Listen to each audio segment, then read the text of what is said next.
Hello guys, কেমন আছেন? আশা করি সবাই ভালো আছেন। পুলিশ আর চালকদের নিয়ে ছয়দফ আন্দোলনের মতো সংঘর্ষ।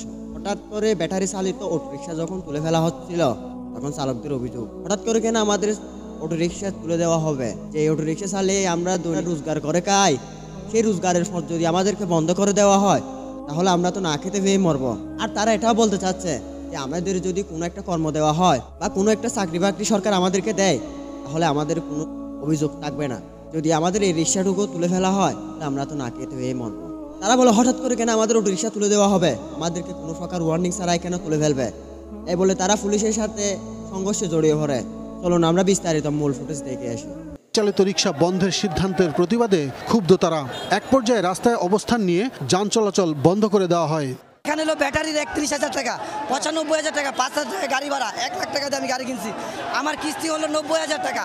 এখন আমি এই কিস্তি কিভাবে ভরবো স্যার, আপনারা বলেন। অবৈধ, তাহলে অবৈধ যদি হয়ে থাকে তাহলে আমাদেরকে আগে কেন বলা হয় নাই? আমার মতো অনেক মানুষ, হাজার হাজার মানুষ কিস্তির মাধ্যমে এই গাড়িগুলো কিনছে। ঘোষণা দিছে অবৈধ স্যার ভালো, যে অবৈধ চালামু না, আমাদেরকে কি করবো কইরা দেখ। পুলিশ বাধা দিলে বাধে সংঘর্ষ। দফায় দফায় চলে ধাওয়া পাল্টা ধাওয়া, ইটপাটকেল, কাঁদানে গ্যাস, জলকামান, গুলি সব মিলিয়ে আতঙ্ক ছড়ায় পুরো এলাকায়।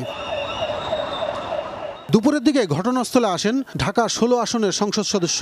কয়েক দফা কথা বলেন আন্দোলনকারীদের সঙ্গে।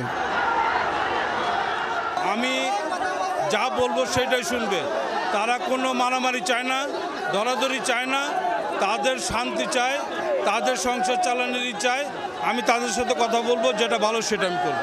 এমপির আশ্বাসে কিছু সময় পরিস্থিতি শান্ত হলেও বিকেলে আবার ছড়িয়ে পড়ে উত্তেজনা। ভাঙচুরের শিকার হয় বেশ কয়েকটি যানবাহন। বিক্ষোভ ছড়ায় মিরপুর ১১, ১২, ১৪ নম্বর সেকশন এবং কালশি এলাকাতেও। বিক্ষুব্ধ রিকশা চালকরা হামলা চালায় কালশির একটি পুলিশ বক্সেও। বিক্ষোভের কারণে দিনভরই ভোগান্তি পোহাতে হয় সাধারণ যাত্রী ও স্থানীয় বাসিন্দাদের।